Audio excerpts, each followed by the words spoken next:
আদালত অবমাননার মামলায় ছাত্র জনতার গণ অভ্যুত্থানের মুখে ভারতে পালিয়ে যাওয়া শেখ হাসিনার ৬ মাসের কারাদণ্ড দিয়েছেন আন্তর্জাতিক অপরাধ ট্রাইব্যুনাল। এছাড়া গাইবান্ধার গোবিন্দগঞ্জের শাকিল আকন্দ বুলবুলকে ২ মাসের কারাদণ্ড দেওয়া হয়েছে। বুধবার বিচারপতি মোহাম্মদ গোলাম মর্তুজা মজুমদারের নেতৃত্বে ৩ সদস্যের ট্রাইব্যুনাল এই আদেশ দেন। ফলে পালিয়ে যাওয়ার পর প্রথমবার সাজাপ্রাপ্ত হলেন শেখ হাসিনা। আদালত প্রথমে শোকজ নোটিশ জারি করেন যে তারা যেন হাজির হয়ে তাদের এই বিরুদ্ধে যে অভিযোগটা আনা হয়েছে তার জন্য জবাব তারা দেন। সেই নোটিশটি শেখ হাসিনা এবং আরেকজন যিনি আসামি তার বাড়িতে, তাদের ঢাকা শহর এবং গ্রামের বাড়ির ঠিকানায় যথারীতি জারি করা হয়।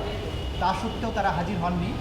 এরপরে আদালত পরবর্তীতে নির্দেশ দিয়ে 2টি জাতীয় পত্রিকায় নোটিশ আকারে এটা ছাপার নির্দেশ দেন যে তারা যেন এই আদালতে হাজির হয়ে এই কন্টেম্পটের রুলের ব্যাখ্যা দেন।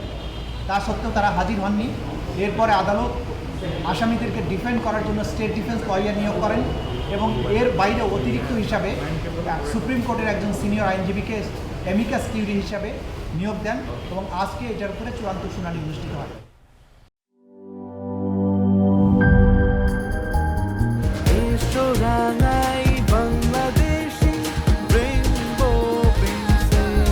রেইনবো পেইন্টস, ছড়াও জীবনের রং।